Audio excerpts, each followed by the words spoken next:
بسم اللہ الرحمن الرحیم۔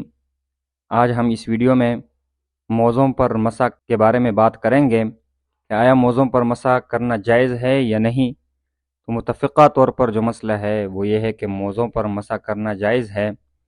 کئی متعدد احادیث سے ثابت ہے کہ حضور صلی اللہ علیہ وسلم نے موزوں پر مسح کیا ہے۔ حضرت مغیرہ بن شعبہ رضی اللہ تعالیٰ عنہ سے روایت ہے کہ ایک مرتبہ حضور صلی اللہ علیہ وسلم قضاء حاجت کے لیے تشریف لے گئے۔ میں برتن میں پانی لے کر حضور صلی اللہ علیہ وسلم کے پیچھے چلا گیا۔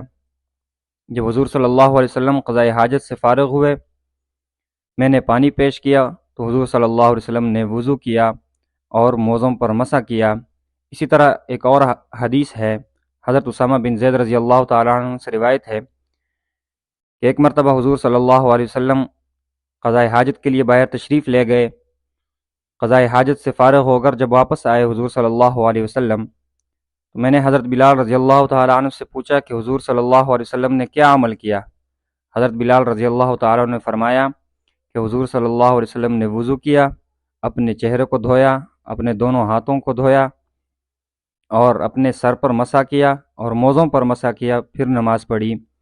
اسی طرح اور کئی احادیثوں سے ثابت ہے کہ حضور صلی اللہ علیہ وسلم نے موزوں پر مسح کیا ہے۔ تقریباً 70 سے زائد احادیث ہے جس میں یہ ثابت ہے کہ حضور صلی اللہ علیہ وسلم نے موزوں پر مسح کیا ہے۔ انشاءاللہ اگلی ویڈیو میں موزوں پر مسح کی مدت کے بارے میں بات کریں گے۔